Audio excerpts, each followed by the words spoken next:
se eu dissesse para você que tudo o que está descrito no livro do Apocalipse já aconteceu e ninguém te contou? Você acha que isso é possível? Quer entender direitinho essa história?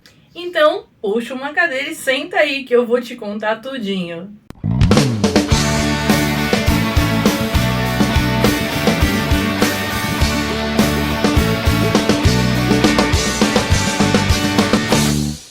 O livro do Apocalipse, ou Apocalipse de João, foi o último livro a ser inserido no cânon das Escrituras Sagradas, e evidências apontam o apóstolo João como seu autor e autor também do evangelho que leva o seu nome. A palavra Apocalipse se origina do grego e significa simplesmente revelação, ou seja, o livro é a revelação divina feita a um profeta de coisas que até então permaneciam secretas ou ainda não tinham acontecido. A maioria das Bíblias em língua portuguesa utilizam o título sem traduzi-lo para o português, Apocalipse, e não Revelação. E por causa disso, o seu significado acabou se tornando um pouco obscuro, sendo utilizado frequentemente como sinônimo do fim do mundo. Juntando isso ao fato de que o livro é cheio de simbolismos, e utiliza muitas vezes uma linguagem figurada para ilustrar alguns acontecimentos, surgiram ao longo dos anos diversas interpretações diferentes sobre o seu conteúdo. Olha só, interpretação futurista é aquela que a grande maioria das igrejas brasileiras segue, e de acordo com essa interpretação, quase tudo o que é descrito no livro está relacionado a coisas que ainda não aconteceram e também ao fim do mundo como o conhecemos. Interpretação historicista. Aqui, as profecias do Apocalipse são interpretadas como se estivessem se cumprindo ao longo da história. Ou seja, o livro seria como um esboço da história da igreja, desde o século I até a segunda vinda de Cristo. Interpretação idealista. É definida como totalmente simbólica, ou seja, nada do que está escrito lá irá acontecer literalmente. O livro seria apenas um simbolismo da luta do bem contra o mal, para que através desse simbolismo, verdades espirituais fossem ensinadas aos cristãos. E por último, interpretação preterista. E é essa interpretação que nós vamos conhecer hoje em detalhes. Para entender um pouco sobre a linha de interpretação preterista de um livro tão complexo como Apocalipse, precisamos entender um pouco do que estava acontecendo com João e com os cristãos na época em que o livro foi escrito. Em 14 de setembro do ano 81 da era cristã, Tito Flávio Domiciano tornou-se imperador de Roma, sucedendo seu irmão Tito Vespasiano, que foi o imperador responsável pela destruição da cidade de Jerusalém e de seu templo no ano 70. O reinado de Domiciano durou 15 longos anos, durante os quais foram empreendidas várias formas de perseguição aos cristãos. As fontes clássicas descrevem o imperador como cruel e paranoico, e um dos fatos que corroboram essa afirmação se deu no ano 83, quando ele exilou a sua própria esposa, acusando-a de infertilidade por ela ter lhe dado apenas um filho. Posteriormente, Domiciano assassinou a sua própria sobrinha e o seu primo por eles terem abraçado o cristianismo.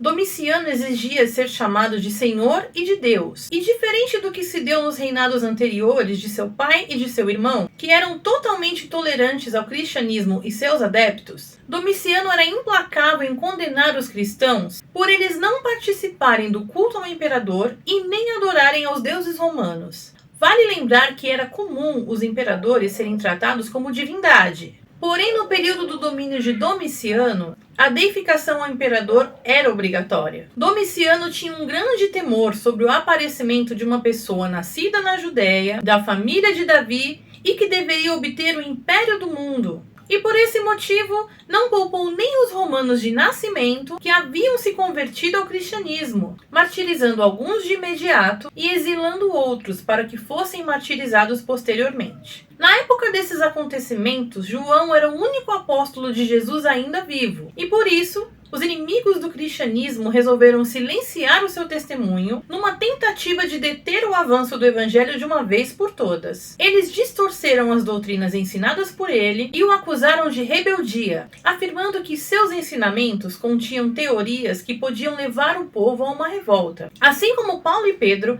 João também foi levado a Roma para ser julgado por sua fé. E diante do imperador, falsas testemunhas foram apresentadas e as doutrinas de João foram completamente deturpadas. De acordo com a tradição, o resultado disso foi a sua condenação à morte pelo imperador Domiciano, que mandou que o apóstolo fosse mergulhado em um imenso caldeirão de óleo fervente. Contudo, o apóstolo não só sobreviveu, como saiu ileso do grande caldeirão. Alguns escritos ainda mencionam que, ao ver que João estava vivo e bem, Domiciano teria o obrigado a tomar veneno. E miraculosamente, o veneno não surtiu nenhum efeito em seu corpo. Domiciano teria ficado espantado com o que viu e, para silenciar o apóstolo, mandou exilá-lo na ilha grega de Patmos, localizada no Mar Egeu, e que funcionava como uma espécie de prisão romana naqueles dias, onde seus encarcerados eram submetidos a trabalhos forçados em minas de pedra. Mas não há evidências mais detalhadas sobre isso. O que podemos afirmar é que o local era bastante isolado e que de tempos em tempos era visitado apenas pelos soldados romanos que levavam comida aos prisioneiros. Teria sido exatamente neste local isolado, mais precisamente dentro de uma de suas cavernas, que João recebeu do próprio Jesus Cristo as revelações extraordinárias, posteriormente registradas no que se tornou então o livro do Apocalipse. Há uma classificação dentro da linha de interpretação preterista, que chamamos de preterismo moderado e preterismo radical. A diferença entre as duas vertentes é a totalidade ou não do cumprimento das profecias apocalípticas.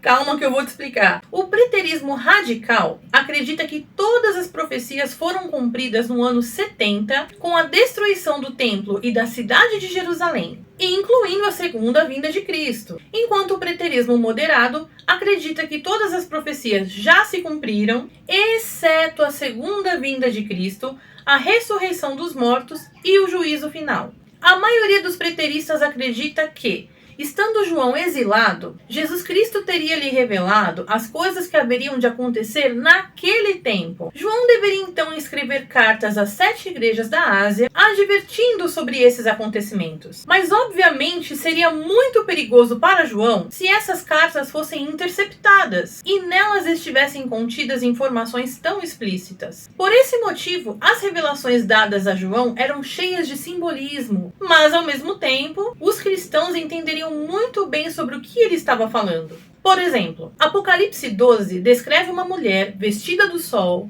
que dá à luz a um bebê a quem o dragão vermelho quer tragar. Claramente uma alusão ao nascimento de Cristo e à perseguição que ele sofreu desde então. A marca da besta, por sua vez, está ligada ao nome Nero César, imperador que foi responsável por um enorme massacre de cristãos, incluindo as execuções de Paulo e Pedro, que inclusive eu já citei aqui no canal em um outro vídeo. Se você não assistiu, eu vou deixar aqui em cima, ó, tá vendo? No card para você assistir depois. E como os preteristas chegaram a essa conclusão? Eu explico. Lembra dos numerais romanos que eram muito utilizados antigamente? Lembre-se que as letras representavam números. Acompanhe. I é igual a 1, V é igual a 5, X é igual a 10, L é igual a 50, C é igual a 100, D é igual a 500, M igual a 1000. Acontece que o hebraico segue um modelo similar. Olha só, as primeiras 9 letras representam os números de 1 a 9. A 10ª letra até a 19ª representam os números de 10 a 100. A 20ª letra representa o 200, a 21ª representa o 300 e a 22ª o 400. Agora que nós já conhecemos as letras e os números a que elas correspondem, fica mais fácil de compreender. Quando o nome Nero César é transliterado do grego para o hebraico, coisa que qualquer judeu do primeiro século já teria feito, obtemos as seguintes letras. Acompanhe.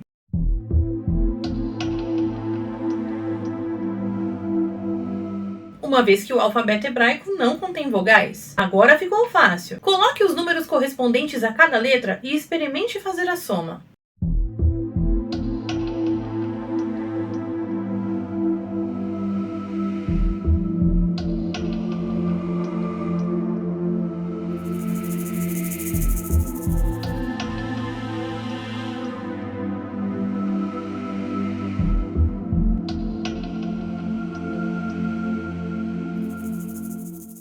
O que seria receber a marca da besta na testa ou na mão? Repare bem no texto de Apocalipse 13, versos 16, 17 e 18.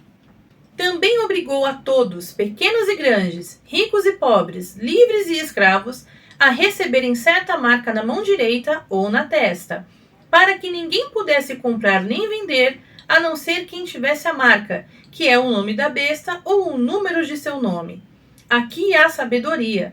Aquele que tem entendimento, calcule o número da besta, pois é número de homem. Seu número é 666. A respeito deste texto, o pastor Jonathan Welton, fundador da Escola Bíblica Sobrenatural da Academia de Welton, comenta: é importante notar que na cultura romana antiga, o mercado público era a principal fonte de trocas e compras. Para as pessoas entrarem no mercado público, tinham que passar pelo portão principal. Era requerido que todos os que entrassem por esse portão homenageassem o ídolo do imperador. Uma vez que a homenagem fosse feita, cinzas eram passadas nas mãos ou na testa das pessoas, e eles podiam entrar pelo portão para comprar ou vender qualquer coisa. Mesmo aqueles que não seguem ou não acreditam na interpretação preterista, reconhecem que os paralelos entre esses fatos e a marca da besta descrita na Bíblia são impressionantes. Como o imperador Domiciano era considerado por muitos como o segundo Nero por causa de sua tirania, desejo de ser venerado e ódio pelos cristãos, entende-se que João estava querendo alertar aos cristãos sobre os perigos que estavam por vir, para os que estavam dentro de Roma e para os que estavam fora. Isso porque no desenvolvimento do culto imperial, os primeiros movimentos foram feitos nas províncias, onde os líderes não encontrariam tanta oposição política. Por causa disso, o problema foi mais evidente em lugares como a Ásia, do que na própria cidade de Roma.